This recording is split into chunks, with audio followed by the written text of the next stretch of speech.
Engine 1 from Car 1. Car 1's on scene. Assuming command. Give me a CAN report.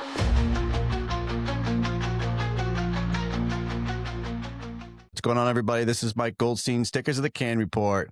Nozzle top, everybody. I have New York in the house. Harrison Klein. He's of EaseAlert. And we're going to learn a lot about the product, a lot about what they do for firefighters and first responders to help, honestly, our physical health and why EaseAlert does what they do. So I'm really excited to have Harrison Klein on here. Quick housekeeping. I always say it just to make sure people are reminded. Please click the like, the subscribe, follow. It does help. It does mean something to me. Lets me know that you guys are watching, listening. Again, if you have any feedback, you guys want something, you want to hear it, you want new guests, let me know. Drop me a line. I'd love to hear about it. Harrison Klein of EaseAlert. My man, thank you so much for coming on the CAN Report. My pleasure. Appreciate you having me on. So a little background on who I am. Like you said, full-time job.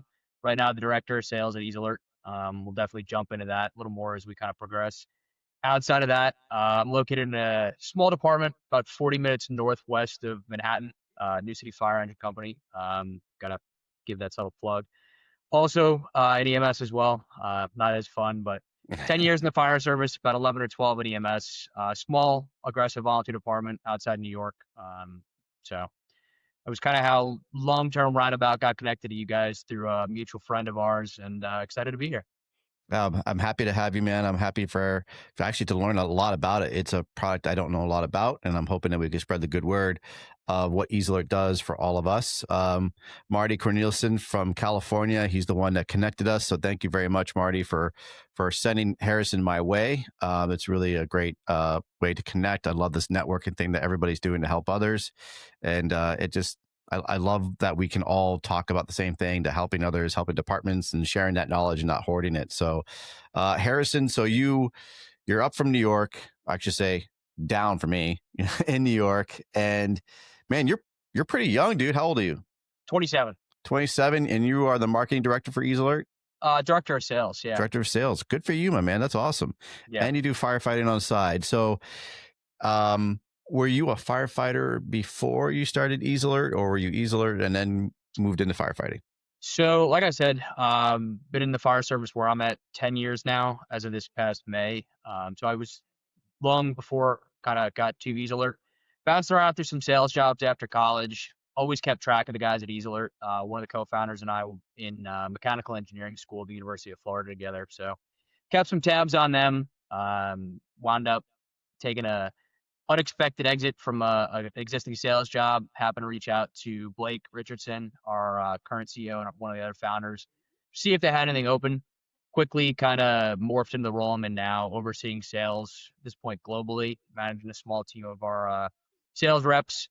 But yeah, so I was in the fire service quite some time before I got here. I think it allows me to play a very interesting role, having the fire service background, being able to talk to guys like yourself and Marty who kind of get both sides of the coin, but also to bring in my engineering background and then obviously my sales background. So, Wow. Fortunately, a pretty interesting role. With engineering, man, like, you're kind of you're doing sales. So yeah. Like, how is that for you? Do you want to get back into that side of it? Are you're like itching to, no? Not at all. No. In school, I mean, I was always a math and science kid growing up, always enjoyed it, but in college, I always thought I'd wind up doing like research or development for, a large public safety company, whether it was, someone that does, jaws, nozzles, whatever it is, or military and defense. Got out of school smack in the middle towards the end of COVID. Obviously, job market was a little rough. Wound up working for an engineering firm, and I hated it. It totally destroyed my experience with engineering. Gotcha. Everyone was sitting at a desk, in a cubicle. No one spoke to anybody, and it just kind of, from there on, I knew I didn't want to wind up in that long term. My dad's been in sales for almost 30 years. And he always kind of pushed me that, hey, leave that as an open door. It's a good bridge between a lot of different things. And I mean, I think I found the perfect fit. I mean, it allows me to bring in, what I do outside of work, my professional background. So it's been a good fit. I don't think I'm going to get out of sales at this point. I think it'll be where I wind up long term, just because it's fluid, it's enjoyable. I get to meet guys from all over, and especially selling back into public safety and the fire service, it allows me to network. And I mean, like getting connected to you through Marty, I got connected through somebody else. it's just like those little dots on the map that I'm just Yeah. meeting and talking to people throughout the country. And it's been cool. It's been fun. I love it, man. I also love that you stated earlier the importance that you are a firefighter as well, and you work EMS, and so you understand what you're selling, the purpose behind it, and like you said, I'm not gonna want to hear someone selling me nozzles or hose lines, that sits in an Exactly. office all day and never put their hands on the product. I'm going to turn my brain off and I'm going to walk away. We need Yeah. people that live and breathe what we're doing and have a vested interest in it. And I think that's great that you're doing both parts, and that really helps to sell the company, but also sell yourself, because you know what you're talking about. Like I said, it's going to be real hard if you've never done the product, and you're going to say, Exactly. I hear it's good, but I can't tell you. So Yeah. that's great, dude. So, what got you into EaseAlert? Like, So what like I is it said, about that company? the one of the two founders was in engineering school myself. Towards the end of our time in college, they had done kind of like a business innovation conference, and they won. This is an idea that Blake had in Hmm. one of his courses. His dad's been on the job for about a little over 20 something years down in Fernandina Beach. He's a battalion chief now. This is an idea he had at the breakfast table with his parents one day. It blossomed from there. He pitched it to an innovation class that he was in college. Wound up being selected as like the idea for the semester, and that's where eventually he met Elazar Tonev, who was the other co-founder, the engineering side of the house, also a mechanical engineer. And that was kind of where my first kind of introduction to them was. I just saw it, thought it was really cool. Obviously, like you said, it's something I've lived and breathed for a while. I've had a pager on my nightstand for the past 10 years. So it's something that I was like, all right, this tracks, this makes sense, this is cool. Like I said, bounced around through some sales gigs throughout my time right after college. Didn't really find a great fit. Um, Spoke to Blake, was doing some stuff with them on the kind of the behind the scenes, working with them on some meetings and some trade shows. I would go with them and more of a, like subject matter expert, fireman in the room, help them out. Just timing wasn't right for a few other times we had tried to maybe make something work out. And like I said, when I unexpectedly got laid off from a job, May of 24, called Blake on a whim and just said, "Hey, this is this is what happened. Tail between my legs.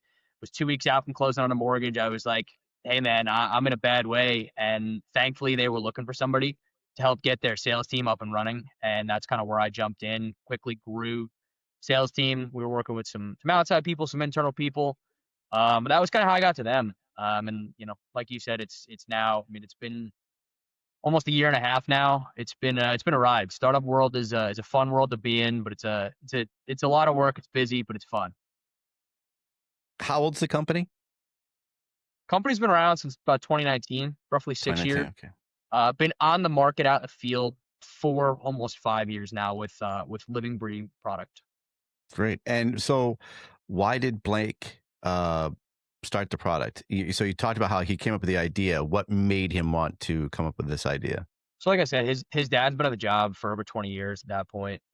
He just saw how fried his dad was after his shifts. He would come home, he'd be, jumpy, he'd be just burnt out, and any kind of noise would just startle him, jostle him around, things like the, ghost tones, he'd hear things and it would just stop. Dude, I got it. I feel the same way. And it's funny. I literally was just having that conversation with my brother-in-law and some other guys, because we're all on the job, and I feel like a trained dog. Yeah. Like, I'm sitting at home, or I'll be picking up my girls from school, and I'll hear the school dismissal bell, and it immediately makes me sit up and stand at attention. Like I have to jump up and go do something. Yeah, like you're waiting for. I mean, I'm yeah. Oddly enough, the backup alarm on one of our newer rigs, when it kicks into reverse, sounds like the exact same first portion of our tone. And every time everyone's in the bay getting undressed after run, the rig's backing in, everyone just stops and kind of listens to wait for the second half of the tone. And like, no, that's just the rig backing up again. But it's the same thing. It's crazy. It's after absolutely. a while, An elevator. I was in an office building. An elevator dinged, and I thought it was my pre-alert. And I immediately, every time I kept hearing that, I knew I had to run to the bay. It was the weirdest feeling that you get from years of getting trained. Again, like it's like a trained dog. Like that bell whistles, that whistle, that dinner bell's going off, and you go run into it. Yeah. I mean, it's weird. Your body just becomes so accustomed to it that just naturally it'll just stop what it's doing. It'll wake up from a deep sleep. But I mean, that's kind of where I guess, segue into what we do. I mean, the age-old kinda MO was being as loud, as obnoxious, as bright as you could be to make Hmm. sure guys didn't miss it. So, the loudest tone, loudest bell, the gong, the flashing lights to make it as loud and flashy as possible. But through a lot of research, a lot of studies that we've done with the NIH, with, different agencies that we've worked with, it doesn't have to be that way. I mean, everybody uses vibrations in almost every other facet of their life. Your phone vibrates, your smartwatch vibrates, everything vibrates. Why have we never looked at that for how we alert personnel? So, I mean, that was the initial, was just using tactile. Obviously, we know the fire service is not always apt to change. That's where the ramp up lighting and the ramp up tones come into play, because we know there's going to have to be some kind of middle ground between where we are now to where we want to and should be. And that's where the ramp up tones, the ramp up lights kind of come in to give guys that buffer between what they're used to from that going to a 100% non audible. So without tones, without anything else, just utilizing the lighting and the vibrations. Okay. That's so, and obviously this was field tested. Like when he came up with this idea, like, and I cut you off on a great story, and I Yeah. apologize, but I do also love the fact that Blake had seen what it was doing to his father, and how it was wearing him out. So that was his big motivation, was not having that happen to other people, Yeah. right? And so his dad, did he really feed off his dad as well? Did he like ask his dad for a lot of information of what would be better? Yeah. So, I mean, initially his dad was kind of that, go get it mentality where he's like, yeah, this tracks. Go do it. And then the first instance was his dad's own department, kind of talking to them. Chief was kind of the same mentality, like, yeah, like build me this. Let's see what it does. From there it was, St. Augustine, other departments in the Northeast Florida area. And then from there it just kind of just started blossoming. Hmm. But yeah, I mean, we all know what it does. I mean, you wake up from that tone 3, 4 o'clock in the morning, and you have to get your bearings straight for a second. It's like, all right, wait, where am I? What am I doing? I mean, like I said, for us in the volunteer service, I still have to get up, get dressed, get in the car, go down to the firehouse, get dressed, get on the rig. And sometimes you wake up and it's like up from down, left from right. It's like, Hmm. you know, so that's kind of where that all comes into play. But EaseAlert is, I mean, we're changing the game. I mean, everything is, like you said, it's firefighter health and safety focused. We know the number one killer of firemen right now is cardiac related death. We know that. I always thought the most dangerous time for the firemen was obviously first 5 to 7 minutes of getting on scene. It's, where all those written mayday scenarios, tend to happen. It's even prior to that. The time from the tones going off, the time you getting on the rig, getting out to the scene, in that period alone, you're up to 14.1 times more likely to die of a cardiac related death in Hmm. that time. Before you even get, to the front door, mask up to go in, you're almost 1,400% more likely with that percentage to die of a heart attack during that period. So that's what we're setting out to solve. That's the main focus. Obviously, outside of that, there's things that kind of track with response times, efficiency, all that good stuff. But the main goal is to protect firemen. And now also with the ramp up tones, are you installing lights as well? Is you okay? And obviously, we all have different tones for departments and whatnot. Do you have like a whole sample board that you bring in for departments to choose from? How do you because like for my department, right, we have our one tone that we're very very used to for two different types of calls, or actually three different types of calls. And do you change those tones entirely, so now we have to relearn it, or do you keep it but have a slow ramp up? We can do anything you want. So the way that our stuff is powered is off of an MP3 or a WAV file. So if you send us what you got, we can take that and convert that into, just basically take the sound file and just stretch it, and Okay. it'll be put into the speakers right off the bat. That's one way that we can do it. We also have our kind of standard just ramp up tone that we use if departments don't really have something they want to use, or depending on how we install, one of our partners has a tone generator built into their unit that we can use that's got a whole host of different ramp up tones. Oh wow, that's great. Yeah. And let's go and looking on your website here, which is a great looking website. Um, you have great data in here. I see as well. EaseAlert improves health impact ratings by 169%. So how do you get those numbers? So it kind of comes from that is from the NIH clinically funded study we did with Central Jackson County Fire Protection District and Stillwater, Oklahoma Fire Department. So we ran kind of a limited trial with those two departments over a 6-month period. We basically, that's the qualitative data so far. The quantitative stuff is still being kind of milled through and processed. We basically asked guys beforehand and after of using what they were using beforehand and then utilizing EaseAlert. We asked them to rate out of a sliding scale out of 100. And then prior to utilizing EaseAlert, guys are rating what they were currently using at about a 25 out of 100 in terms of, what the impact on their health was. After the fact, we jumped up to roughly about a 75 in that ballpark. So just that pretty significant increase is where that comes from. Wow. Pretty astonishing results. I was honestly surprised even myself.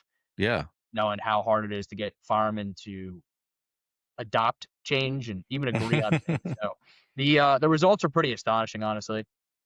And I'm going to bring up so we can look at this together. And mom's like, you know what? So I have our screen up real quick too when you get back there. Oh, you got stuff. You got toys. All right. I've got good toys. So I'm bringing up your stats here, my friend. By the numbers, compared to audible alerting systems, EaseAlert improves health impacts by 169%. 95% agree or strongly agree that EaseAlert is less startling. 90% agree or strongly agree that EaseAlert improves response efficiency. And these results from clinical trial conducted by NDRI-USA, CFREHR, and ERAU. I don't know what these mean. So NDRI, that's the research. What are the research is? CFREHR is Center for Fire Rescue EMS Health Research, and ERAU is Embry-Riddle Aeronautical University. Okay. So the two researchers we worked with, the primary researchers, were Dr. Sarah Janke and Dr. Joel Billings. They're both some pretty prominent researchers within the fire service, doing a lot for sleep hygiene, sleep health, all that good stuff. We worked with them on this study, and then Dr. Billings is the one that is really doing a lot of the data on the back end right now. We hope to have the full set of data out here sometime in the future. I love it, man. That's great. And you have really good information on here for the scientific background of it. Loud noise trigger. I'm going to screw up that word in there because I'm not that smart. Amygdala, I believe. Yes, amygdala. And it's funny. I had a Dr. Jen Weaver. We talked about amygdala as well, so I should have remembered that word. Region of brain involved in stress response. Chronic stress can lead to high blood pressure, artery clogging deposits, anxiety, depression, addiction, and obesity. Loud environmental noises associated with increased risk of heart attack, stroke, and atrial hypertension. Yeah, man, you guys look like you're doing your work on actually getting the actual physical side of it as well as the product itself. Yeah, I mean that's the important thing. Like you said, at the end of the day, if someone walks into your firehouse trying to sell you something and they don't walk the walk, they don't talk the walk, talk, it's gonna be like, all right, hey, appreciate it, there's a door. So that's part of it, is we want to make sure that we come in and we talk about everything that we're already doing. We want to back it up, because at the end of the day, guys are going to tell you, all right, does this really work? I saw that you're doing some stuff with Hen right now, and they're really interesting. I've spoken a lot with Akshay. My own training center's got a few of the nozzles right now. I've actually played with them a fair amount. That's another thing. Same kind of principle, is like, it's going to take guys some time to really adopt that change, that mindset. Like, everything we're doing is new. It's brand new. Guys don't, they're not used to it. So it's going to take some time to get guys open to that idea. Yeah. But the same thing, like, you have to back it up with data, whether it's, showing guys, in your case, if you're flowing and moving, you're doing burns, showing guys that it works, or in our case, it's doing demonstrations, or it's kind of showing guys, hey, here's the science and the data behind it. Like, it really does work. And that's the important thing, is to not only prove and show guys that there is a problem, but there's also a solution to the problem, which is, I mean, simple is probably the easiest way to put it. It's simple. I love it, dude. Absolutely. And scrolling across your page, I see TacPod wearable. What is that? Do you have that on you right now? So I've got two different variations of the TacPod in front of me here. The one in my left hand, which I believe will be on your right, this is just our standard wearable. This is look exactly like you'd see on like a Fitbit or a Garmin. It's a wrist-worn device, and what this does, it's going to give you LED, so a small LED, and then a 10-second high-low pulse, so vibration. Biggest difference with this and what you'd see on like some of the smartwatch apps like I Am Responding, eDispatches, Bricks, anybody else out there, is kind of there's a bunch of different factors. This isn't going to rely on the cell service. It's not going to rely on Wi-Fi. This functions off of radio frequency. It's wirelessly controlled between our central command unit and this. The other thing is you're not going to mistake this for like a text message, an app notification. The other thing is this is department owned. So I know a lot of departments, guys are allowed to use their smartwatches, their Fitbits, whatever it may be, to notify them. There are some cases we've spoken to departments where that becomes subject to, Freedom of Information Act, where, God forbid you miss a run, they can actually grab the information from your device and say, hey, were you notified? So that's one big thing is these are department owned, department managed. You can't mistake this for a text message, but it's also going to give you that tactile alert. So this is the original kind of TacPod, the wearable device itself. Like I've got on a Garmin right now. A lot of guys don't want to wear multiple things on their wrist, whether it's 2 on one wrist, 1 on the other wrist. That's kind of where iteration 2 of the TacPod comes into play. Does it go on your ankle? It can go wherever you want. Actually, there's just like, I know I'm not the only one who's ever said it. And I know right now I can't be the only one who is thinking this. If they're hearing this or watching this, that it's like you're under house arrest and that you're wearing that device, that tracking device. And that's why I said, does it go on your ankle? Because it's the first thing I thought of is when you brought that out. I'm like, oh my God. Our houses where guys have asked us, can this go plenty of other places? And right. Like if I go outside my walls, am I going to get shocked or are the police going to come?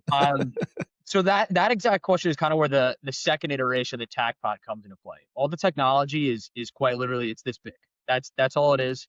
And with that in mind, we can kind of migrate to 2 different variations of how you wear this. So I've got an existing smartwatch. We've got a little adapter that you can slide onto your existing smartwatch band. And then from there, I should have done this beforehand, but so for guys that already have one on, that they don't want to wear 2 things, take this, pop that into there when you get on shift, and you wear your watch normally. Okay. And so it's, it's out of sight, out of mind. It's already on your wrist. You don't have to worry about it. You're not putting something else on. You're already used to it being there. Some guys don't like to wear anything on their wrist, which is kind of where another variation of wearing the TacPod came into play, which is on like a dog tag. Oh, nice. So you can wear this on your neck like a dog tag that you normally would. It's all preference. That's one of our biggest benefits is we like to be modular. We like to accommodate what guys want to do or don't want to do. Some guys, depending on their bunker coat, they've got the really tight wrist gauntlets. They don't want to wear anything. Yeah. Some guys, want to wear 2 things, one arm. Some guys want to wear nothing. And that's kind of where, if I can get this. For the TacPods, I imagine are waterproof, correct? Waterproof, dust resistant, heat resistant. How about like impact and stuff? Yep. Yeah. I mean, fireman proof doesn't exist. We know that, but these are designed to be as firefighter proof as we can make them. That's why I asked because we definitely are good at breaking shit. Yeah. I mean, so these won't degrade like heat wise until 180 degrees Celsius. So if you're in an environment that's at that temperature, you're having a bad day to begin with. So don't wear them for live burn trainings. I mean, and honestly, you could. You really could. I mean, 180 degrees Celsius, if you're in a prolonged environment, I mean, listen, live burns is where you can see that kind of heat because guys like to get those cranking, but you can wear them. Obviously, everything's got a failure point, but like I said, these are designed to be worn under your bunker coat. They can withstand up to 180 degrees Celsius before there's any kind of material breakdown. What's the shelf life on the TacPods? Like how many years? I mean, we've got them out in the field for 5 years now, and they're still functioning, haven't been replaced at all. And just a simple battery, like you a cord charger to charge the battery on it, or is it a charging station? Similar to what you'd see, we can do it either way. We've got little individual chargers that, and that's one of our benefits as well. I didn't really touch on is we're all powered by USB-C. So everything, you know, able to be plugged into a standard wall outlet. If I can get this cable out. And this is what the charger looks like. Okay. So it's magnetic, clips right into the back. So we can do a single charger like that, or we've got bank chargers. I was just gonna say, for like portable radios, mount it up on the wall wherever you get your radios from or your day room. We'll usually provide 2 full sets. So 6 guys on a tour, you'll get 12 of them. 6 will be charging, 6 will be on the guy's wrist when they do their pass downs in the morning or the evening. They swap out. Battery life, we rate it for 48 hours. That's with receiving 200 alerts. Wow. It's not many departments throughout the country that are doing 200 runs in a 48. You're probably so burnt out that you don't even know where you are. But yeah, so roughly 48 hours what we estimate them at, which is good now because a lot of departments go to the 48, 96. And now also, do they have tracking capabilities? So if I lose it, no, okay. All it is just delivers the alert. That was one of the biggest concerns we got. These guys don't want Big Brother watching. They don't want it pulling their heart rate, their blood pressure. They don't want it grabbing any of that stuff. So all that does is delivers the alert. So the tactile and the LED alert, that the capability is there in the future to do that kind of stuff. It's just as it sits now, it's just strictly delivering the alert, one-way alert, and that's really about it. Gotcha. But yeah, so I mean, outside of the guys that don't want to wear anything, that's where this kind of comes into play, called the Bunk Alert. Basically, that's a vibration motor that gets installed in between the mattress and the bunk. So when you receive an alert, you're going to get a ramp up light here, and that's going to be vibrating for a period of about 60 seconds, and there's the controller for it. So for guys that are really heavy sleepers, they could dial it all the way up to 100. Guys that are really light sleepers, they could dial that back down to 0 or turn it off altogether.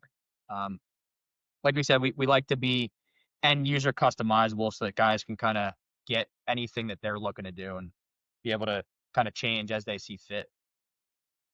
Wow, it's I love the out of the box thinking that you guys did. Like the TacPod at first, I'm like, man, that's good. That's a dog collar for me. It's like under house arrest, but at the same time, I really actually it makes sense. It's a very cool product to have, and again, it just shows you guys are thinking proactively and not reactively.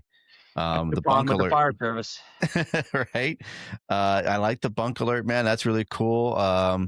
And so you have a display board as well. What's that about? So similar to what you'd see with any of the providers in the market, we can take in the information either from your CAD program. It'll populate all the information to that board. It'll give you, the address, the call type, what apparatus or stations are going, any notes from the caller, and that'll all populate into the board. We can do things like automated voice dispatch, where it'll read out in that robotic voice, who and what you're responding to or where, and then we'll usually give a rough map or a route to the call as well. We can do that from, like I said, from CAD, or we've got our own dispatch console as well. That's awesome. And I'm going to share our screen again because I see you have some videos up here about the product. So we are going to look at that. So I see the Legacy here, Legacy Audible Alert.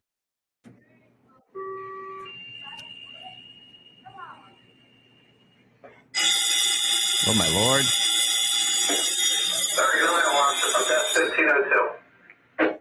Yeah, I don't like that.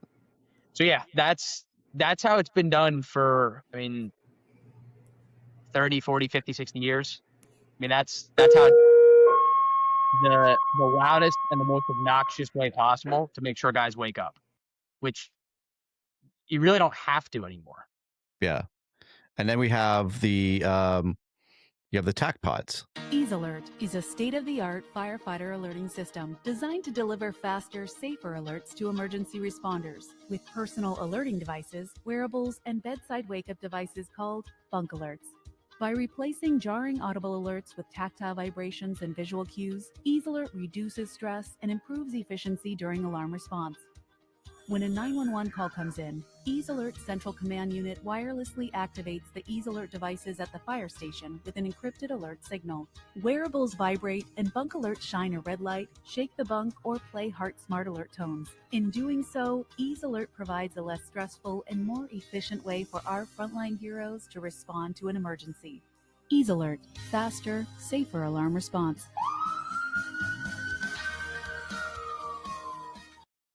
I love it, man. You guys have put a lot of thought into it. Yeah, it's been fun. I mean, it's an uphill battle. I mean, I think the best way that I can equate it to someone that understands it is I think we're the next, bunker gear or SCBA. Mm-hmm. Those didn't exist for the longest time. Guys are wearing long coats with 3/4 boots. Guys are wearing nothing. And then they slowly adopted it. And now both of those are commonplace anywhere you go in the fire service. I think this is something that long-term perspective will become the norm. It's going to take some time, but I think over time it's going to be what the norm is. I mean, since I got on about a year and change ago with EaseAlert, we saw our first RFP come out from an agency for 100% non-audible alerting for their alerting system. Wow. And that was cool. I think that was the big kind of moment of like, all right, this is starting to gain traction. And people are finally understanding that we can do everything they've been doing for the last 30, 40, 50 years with tones and lights without any of it. So that was cool. I love it, man. Because you're right. Like, man, change is hard for us, but change is also expensive. Yeah. And that's the hardest. Like, you brought up the head nozzle, and backtrack on that, just like that. The change is hard. It's a smoothbore nozzle. It just changes the orifice so you can actually get a better wide spread of water, right? It's not that difficult to comprehend, but it seems to be like not. Some people are like, nope, I don't like it. It's new. It's scary. Plus the price, right? Like, it's a new thing. So people go, well, yeah, this is going to be super expensive. I can't afford any of this. But actually, if they actually do their math and do their homework and you look into it, it's not that bad. And you have to trust in it. And you have to trust in the people that are selling that product. And the same thing with your product, that we've always done it. We've had to always have loud noises and loud, big, bright lights. And that's the only way we can do it. And now you're coming in with something brand new, that the way they've never done it. Yeah. And I think that's really cool. It's such an initiative of doing it in an innovative way of making everybody think outside the box. And have you guys now been able to bring this to more departments? Is it now, like you said, you had one station that did 100%. Are more now starting to follow suit with that? In terms of 100% non-audible, that would have been the first. We haven't gone all throughout the country yet with 100% audible. Like you said, the only thing firemen hate more than change is the way things are. So it's definitely an uphill battle in some cases. But a lot of departments use that middle ground where they go for the ramp-up tones and the ramp-up lights. Mm-hmm. And then they merge into the tactile. And then once they're at that, a lot of times we've seen people just mute tones altogether. It's happened in quite a few agencies that we're working with now. We're, I believe, in 9 states currently. We should be in 12 in the next couple months, in conversations with some pretty large, pretty stakeholder, pretty important departments throughout the country about getting some trials up and running with them. Like you and I were talking about, was just out at a pretty prominent department in the mid Northwest, mid Northeast, meeting with them. They're a name that I think everyone knows, and they're a very, very aggressive department. So that'll be really cool if we can get that set up with them. We just started a trial down in Georgia, in Macon-Bibb County. It's another, large municipal department. But we're growing. We're growing rapidly. Like we talked about, Marty out in California is hopefully we'll have him up and running here sometime in the near future. He's excited about it. That's and great. He's introduced us to probably at this point almost a dozen different departments in that area that are looking for something. So we're growing rapidly. I think it's fantastic. And I was, as you were talking about new ways and doing things, it made me think about just training in general. When I'm sitting and I'm listening to a presenter, or we're doing some classroom discussion in our training room, it's always interrupted by our tones. Well, because we're a busy department. Yep. But then you try to talk over it and you always have to wait. Especially, and it's nice to actually think about it that way of, if we didn't have the tones and we have that vibration on our wrists or necklace, that you're not disrupting the entire class, and that the presenter or instructor can carry on, because then we can just literally get up and go, I got a call. And then we can walk out, and whoever's not going on that call or who's not even on that on shift can continue on learning without being completely interrupted. Yeah, and that's a pretty good point. So I mean, what you saw in that video before, I mean, everyone's going to hear that, regardless of if it's a multi-company house or a single company house. You're all going to hear that. You're going to see the lights. That's one other thing that we do that's pretty big. We do unit specific alerting, and then we're also expanding on that capability here in the near future as well. So we can set those TacPods up to be assigned to a specific piece of apparatus. So we obviously, every station will receive their alerts, but like, I don't know, your house, are you guys a single company, multi-company? What do you guys run as? We're multi-company. Okay.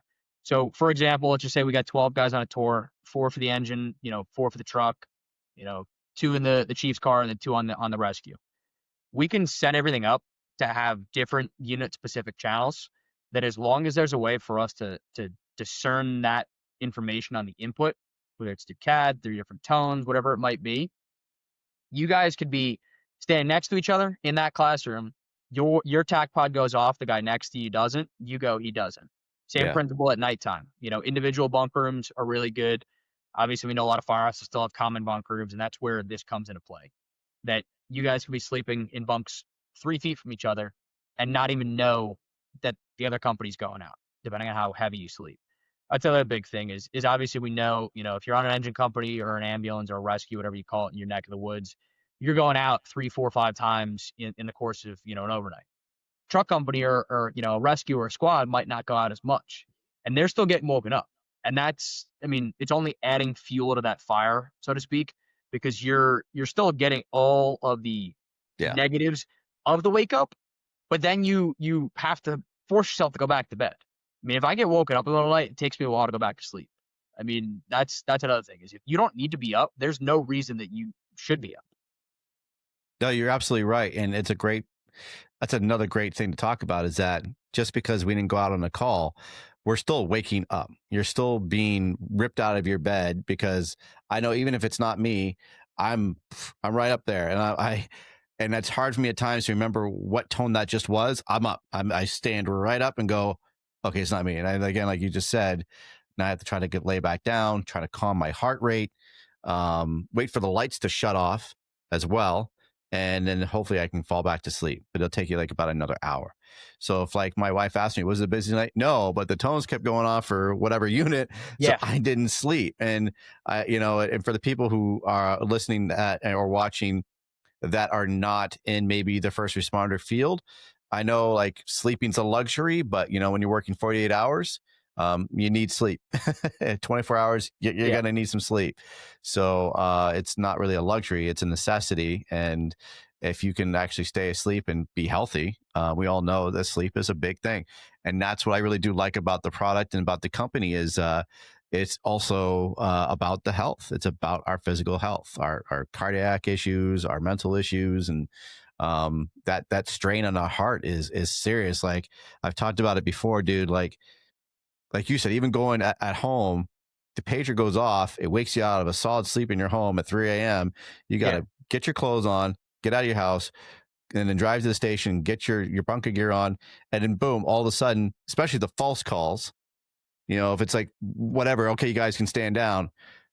Your heart has just done a marathon in the first 5 minutes. And now you have to try to get that to calm down again and lay back down. That's a big workout. Yeah, for me, I don't want to say it was cool, because it was not cool, but it was kind of a true tell. I started obviously wearing the Garmin. I started doing some running, and I wear it to sleep, just to track sleep and to track everything 24 hours a day. We got hit. I think it was like maybe 1, 2 o'clock in the morning for a reported fire, and I could see my heart rate was my resting in the 40s while I was sleeping, jumped up to 160. And so, that's a pretty significant increase. And then on top of that, like I said, we first still got to get to the firehouse and get out. So if you're already at 150, 160, and you're not even working, now you're getting off the rig, you're forcing a door, you're stretching and flaking a line, you're pulling ceilings, you're doing a search.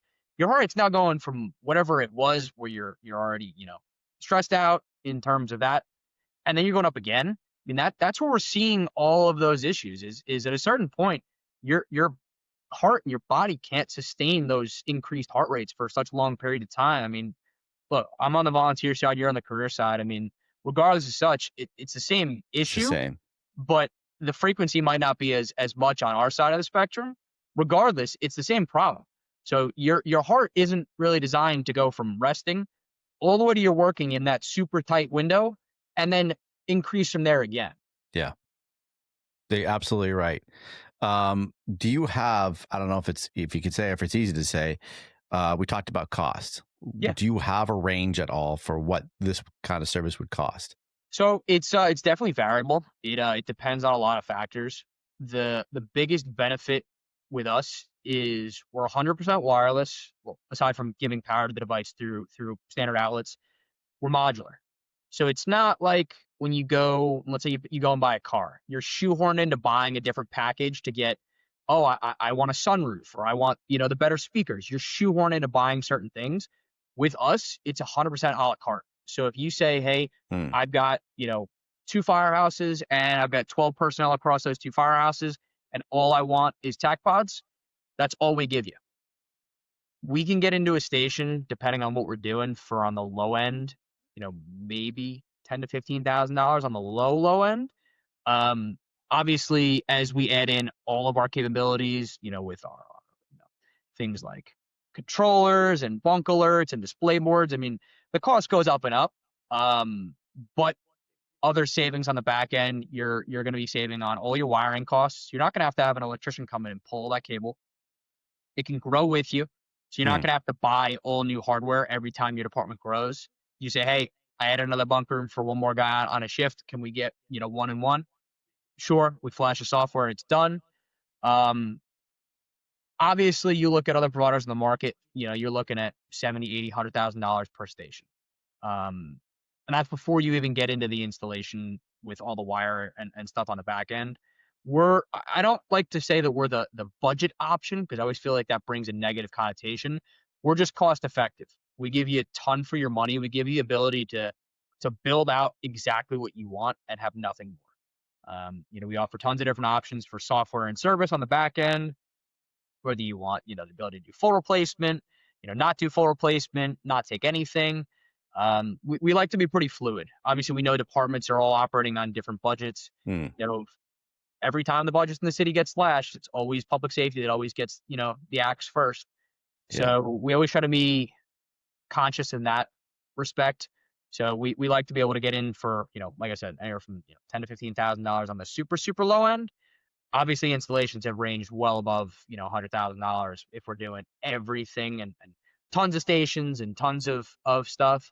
But this is a very cost-effective solution. It can integrate with whatever you've got now. It can be a standalone.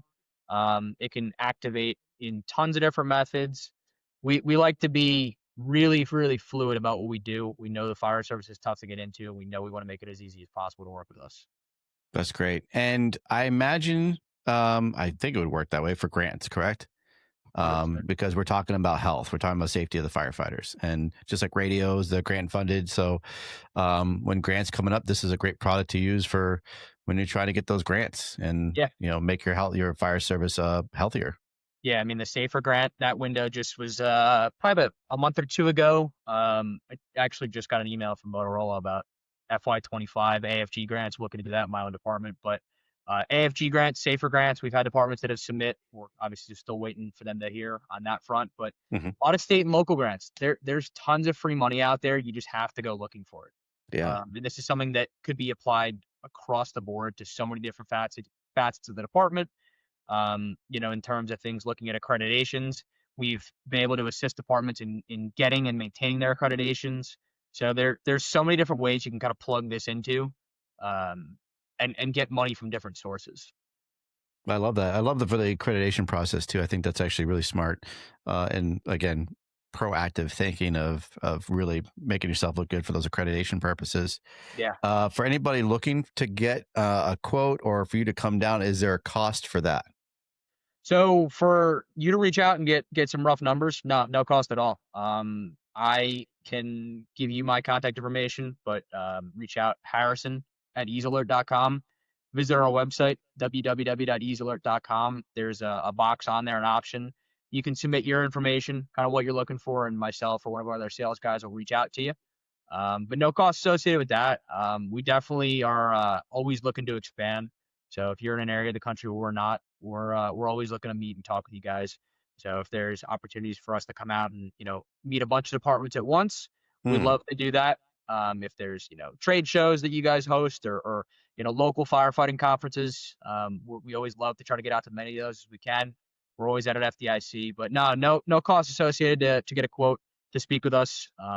We want to get this out as far and wide as we can. That's great. And I was just going to ask is where people can find you. So FDIC, you mentioned one. Are you going to be around anything for, I don't know what's coming up, but are you have any plans to be at any conferences or training events in this near future? Sure. In the next few weeks, we're going to be at the Fiero Station Design Conference in Greenville, South Carolina. So if anybody's building a new station, you're going to be down there. Definitely come by our booth. Like you said, FDIC. Other than that, right now, off the cuff, I don't remember at hand. There's a whole bunch that we're always going to be at.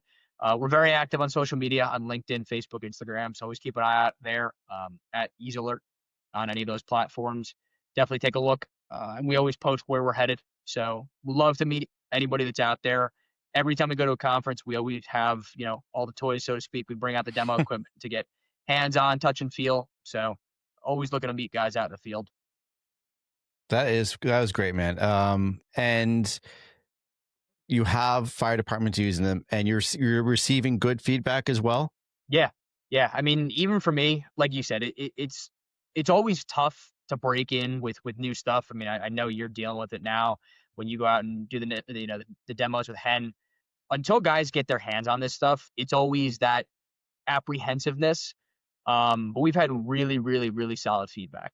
Some of the most apprehensive and closed off minded guys we've spoken to wind up being our biggest supporters. We've got an Air Force base in Texas. The chief there was, I wouldn't say he was against tactile, but definitely wasn't sold on it. He now rides a regular 24. He never used to do an overnight. He rides a regular 24 during the week.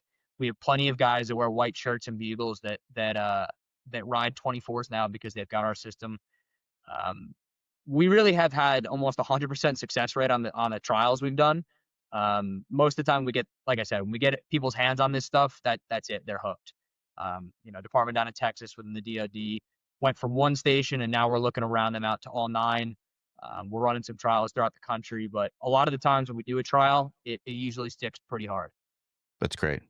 And I know that you guys were on the National Fire Radio, spreading that good word. So if whoever's listening or watching, if you look for more information, you can find it here on the C.A.N Report. You can also find it on National Fire Radio with Jeremy Donch, and they go to detail just like we did here about the product and the benefits of it. And so Harrison, dude, you're killing it with this. I'm so happy that you got to be on this show, my man. Is there anything else that you think would be beneficial for people to know about EaseAlert? I think we've touched on all of it. I mean, I think so. The ease of installation, the cost effectiveness, and then obviously everything we're doing to improve guys' overall health. I mean, that's the biggest thing. I mean, firemen work 20, 25-year careers. A lot of the times you see guys, passing away soon after just because of all the impact and stress they put on their body. So anything we can do to prolong the career or the lifespan of firemen, that's what's important to us. Yeah, absolutely. I had a great conversation with a retired captain out of Manchester, and he talked about that he's a very physically fit guy, and but down the road he actually had a cardiac issue, and doctors flat told him it was due to the stress of the job. And those are those sleepless nights. Those are the ones you're just waking out of a dead sleep and, and running out of your bunk room to go to the call. And like you said earlier, it's especially with you don't get to keep going. Once that call is it turns out to be an absolute nothing call, you don't get to finish that workout. Yeah. You're ready to go. And now you have to tell your whole body just to stop. And that's again, I can't express this enough. That is the hardest part, I think, is when your whole body is just tingling with excitement. And then all of a sudden you have to tell it to stop. And, that's how do you get rid of that? And when you're doing that constantly, for your shifts, it's not a good thing on your body for sure. And I can't express enough. I love that EaseAlert has thought about our health and what we need to keep ourselves going, especially after our careers are done. That's the most important part, because man, that's the suck part, dude. You get out of this job and you retire and you have some kind of medical issue because you weren't taking care of yourself during your career. So this is EaseAlert is looking to help us and to give us a long and healthy career and a healthy long retirement. Yeah, exactly. Man, that's great. So I appreciate you, Harrison. I appreciate EaseAlert. So if anybody's listening, please reach out to them. Harrison did give his email. He gave the company's website. I will be listing that on when this is released, so everyone can have that information. And if you need any assistance from them, you can reach out to them on their social media platforms. I'm on their Facebook page now. They've got a lot of great information, complete with updates and anything else you need to contact with them. They have some really good informational videos of how the system works and testimonials. And you guys are just you're killing it with the market, dude. And I absolutely love seeing it. I love seeing people who are here to make the fire service better. Yeah, I appreciate it. Appreciate having me on.